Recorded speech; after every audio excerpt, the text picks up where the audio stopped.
Nah, karena itu yang terakhir saya menghimbau kepada Saudara Joko Widodo, janganlah menghabiskan waktu, pikiran, dan tenaga, bahkan kondisimu yang masih sakit, untuk keliling ke 38 provinsi, atau keliling ke 514 kabupaten ataupun kota, bahkan menyambangi 7.000 kecamatan. Cukup datang ke pengadilan di Surakarta, atau cukup tunggu nanti di persidangan pidana. Nah, tapi yang jelas, di pengadilan Surakarta itu sudah jelas, ada agenda pembuktian yang semestinya tergugat dalam hal ini Joko Widodo bisa datang memberikan buktinya untuk mengkonfirmasi bahwa ungkapan yang dia menyatakan akan menunjukkan ijazahnya kalau diminta hakim itu bisa dibuktikan, bukan omon-omon, bukan pembohongan publik, tapi faktanya ternyata itu tidak juga dilakukan. Kalau dalihnya ijazah itu disita oleh Polda Metro Jaya, yang jelas Joko Widodo sempat menjanjikan ijazah SD, SMP, SMA sampai S1 akan ditunjukkan. Nah, setidaknya masih ada ijazah SD dan SMA yang bisa ditunjukkan di Solo, karena yang disita hanya S1 dan S2. Dan yang jelas semestinya bisa ya penyidik mengantarkan ijazah itu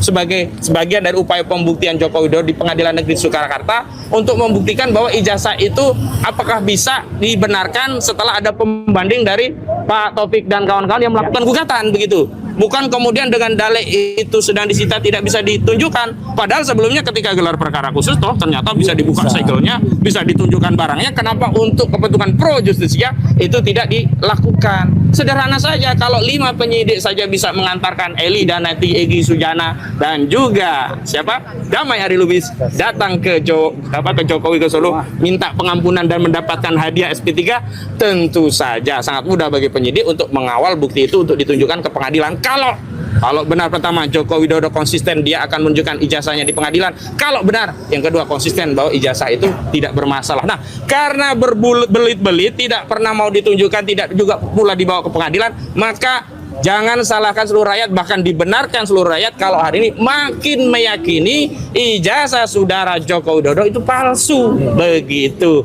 Bahkan meminjam ungkapan Rizmon Sianipar, boleh jadi rakyat pun mengatakan 11.000 triliun persen palsu. Itu pengantar dari saya. Ada dari Mas Ray dulu, silakan. Oh, ada pertanyaan?